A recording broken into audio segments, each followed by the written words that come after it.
Lesson 30です。レッスン3。When research workers set out systematically to discover whether vitamin tablets, let us say, prevent your catching cold, it is no good. He's giving them to a group of people throughout the winter and asking them at the end whether they have had fewer colds than during the year before.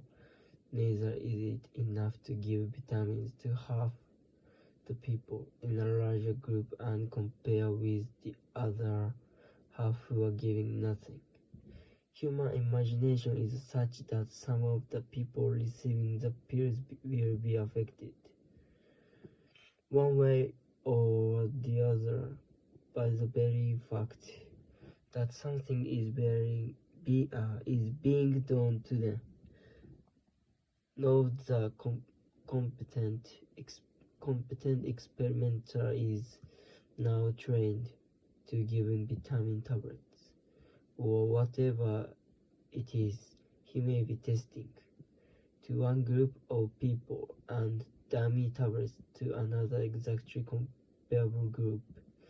The dummy pills are commonly termed placebos. Until lately, little attention has been paid to the nature of the placebo itself, provided that it was inert. That was all that mattered. This is now changed. A writer in a recent number of medical magazines pointed out the necessity of close scientific study being made of the placebo. Now dignified with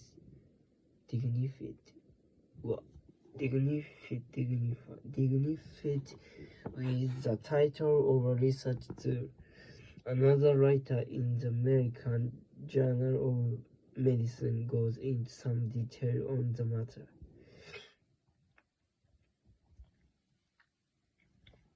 He considers that when humbug is required for scientific purpose, it should be efficient humbug.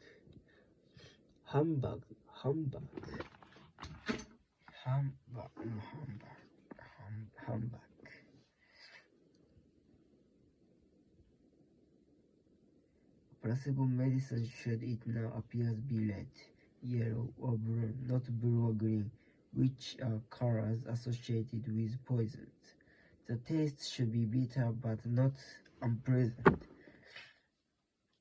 Capsules or tablets should be colored and either very small, implying that they are excessively potent, or impressively large, and they should look like everyday things such as aspirins.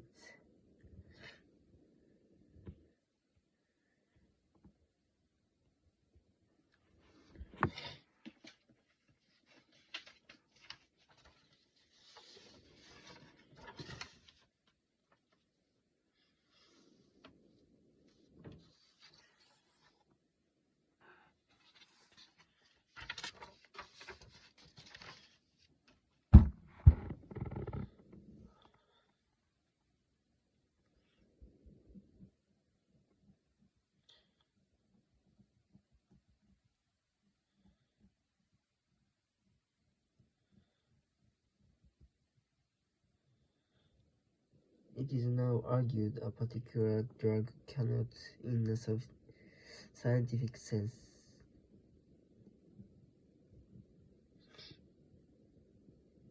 be said to have a particular effect on any organ of the body without taking into account the personality of the man or woman to whom the body belongs. That the Journal of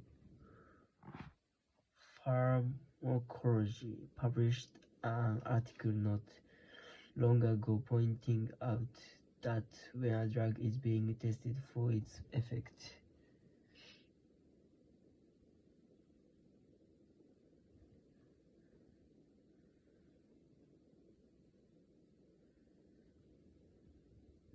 effect, let us say, on the pain from wounds, and as is only right and proper. Half of the group of patients are being injected with an inert placebo, usually salt and water. Some of these almost always find that the placebo, almost any kind of placebo, relieves their pain.